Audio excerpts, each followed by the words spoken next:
Today, people hate the NBA 2K series. Just the other day, hashtag #MakeToKFunAgain was trending #1 on Twitter. 2K has built up this reputation of being money hungry and greedy, featuring predatory microtransactions and pay-to-win online gameplay, and rightfully so. This reputation stems from 2K18, one of the worst sports video games ever made. And while 2K18 had plenty of depth and things to do in the game, the awful gameplay and hyper monetization of my career led to such a disappointing title that despite fixing most of these issues in newer titles, 2K's reputation is still dragged down by this game. For example, I have seen countless people on Twitter mention that 2K is worse than EA, for example, because they charge you VC for haircuts. This was true in 2K18, but in every 2K since, haircuts were free as 2K tried to right their wrongs. Now, I'm not trying to say 2K21, for example, is perfectly reasonable with its microtransactions, because it's not, and I criticized this in my recent review of the game. But it's telling that people hate on 2K for things that no longer apply.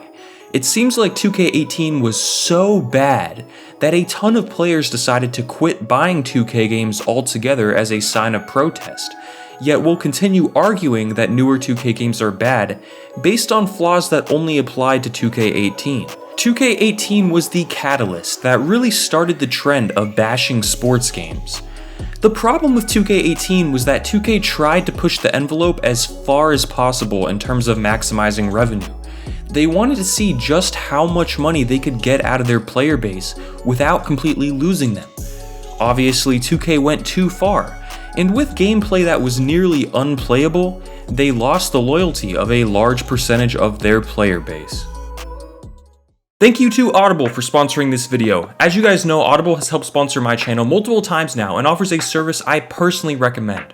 Audible is a website and app where each month you get 1 credit you can use to listen to any title in Audible's library, and also you get full access to the all-new Plus catalog, which features thousands of select audiobooks, podcasts, guided meditation programs, and more.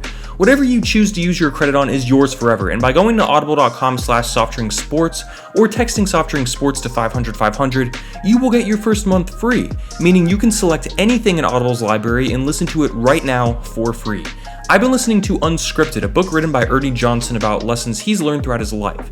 Listening to audiobooks has been a game changer for me, as I like to play them in the background while playing video games or taking long drives. You can even download titles for offline listening, which is great for flights or when you're in a submarine.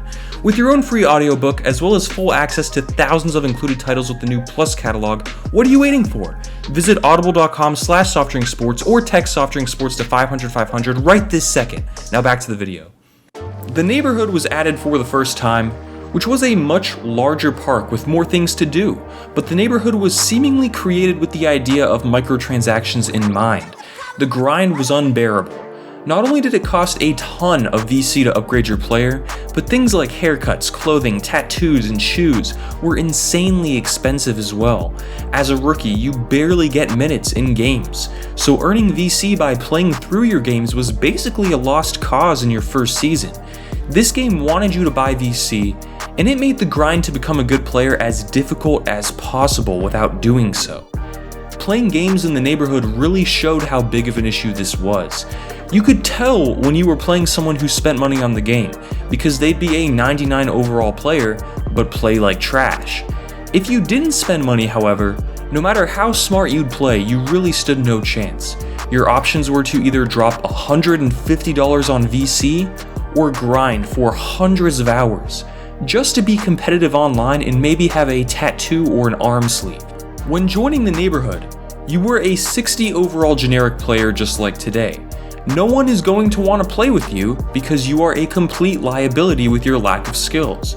You won't get dunk animations, you'll be too slow to blow by anyone, and you'll need to greenlight nearly every jump shot just to make one. Because in the neighborhood, there is no 1v1 game mode.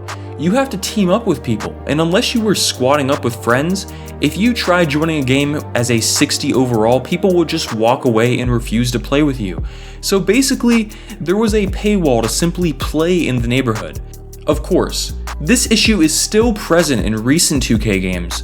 Although the grind is a bit more manageable and cosmetics are either free or much easier to come by, still, 2K18 basically normalized the pay-to-win online competitive issue commonly seen in all sports games today, and because they went to such extremes with it, simply dialing it back a bit in 2K19, 20, and 21 led to games that weren't as bad of a grind but were still pay-to-win at heart. Most park players today will pre-order the most expensive version of the game just so they can instantly be an 80-something overall and compete. $60 no longer buys you the full experience anymore, and 2K18 set that trend. The greediness of 2K wasn't even the worst part of this game.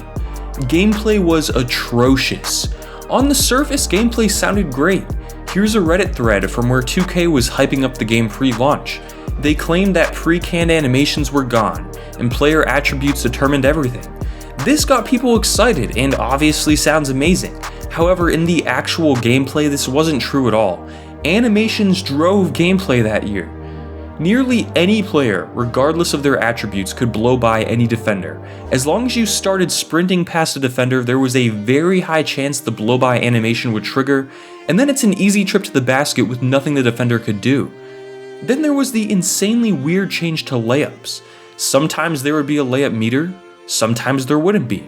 It felt completely random. You'd drive in for a layup, be completely open, and just miss. If there was any defender anywhere close to you, you'd miss an easy layup. This was the 2K where missed layups happened all the time. It was infuriating.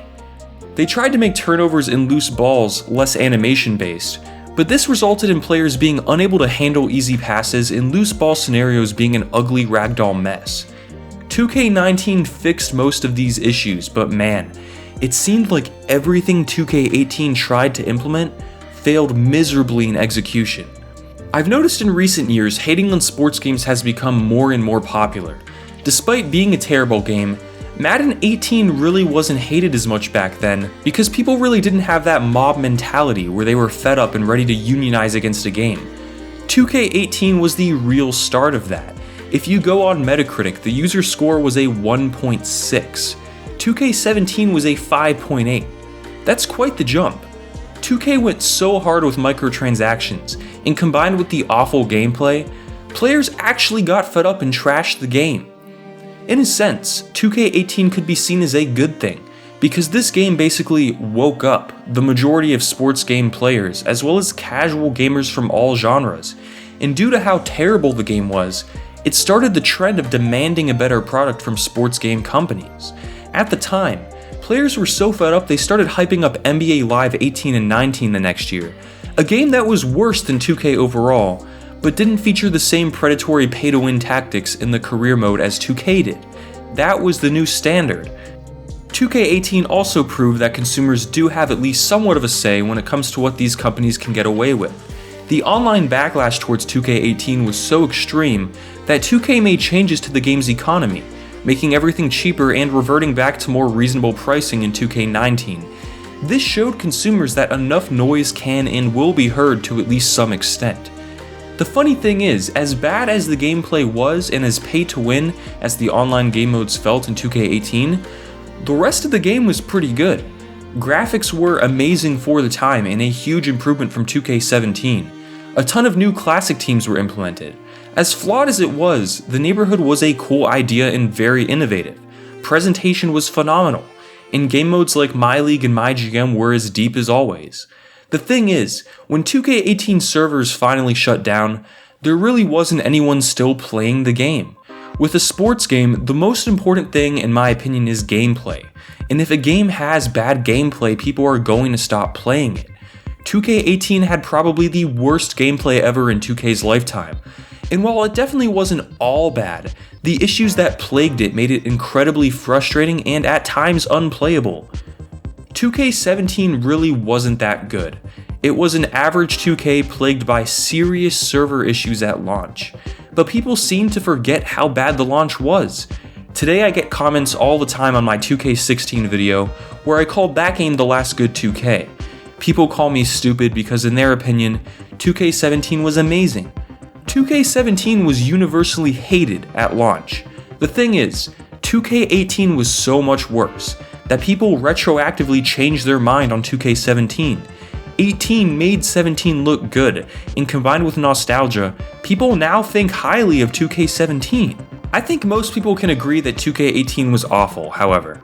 It showed promise and, to be fair, tried to innovate in terms of gameplay, but the execution was so poor, and combined with the terrible implementation of microtransactions and one of the most tedious grinds in any $60 video game ever, the game was a bust.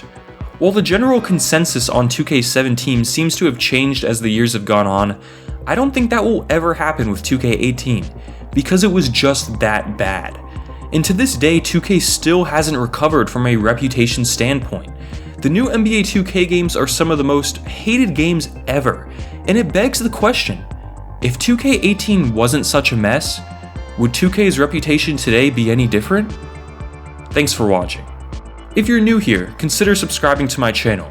You can always unsubscribe later on if you aren't happy with future videos. Also, check out this retrospective on NBA 2K11, or whatever video mine YouTube recommends that you watch below that.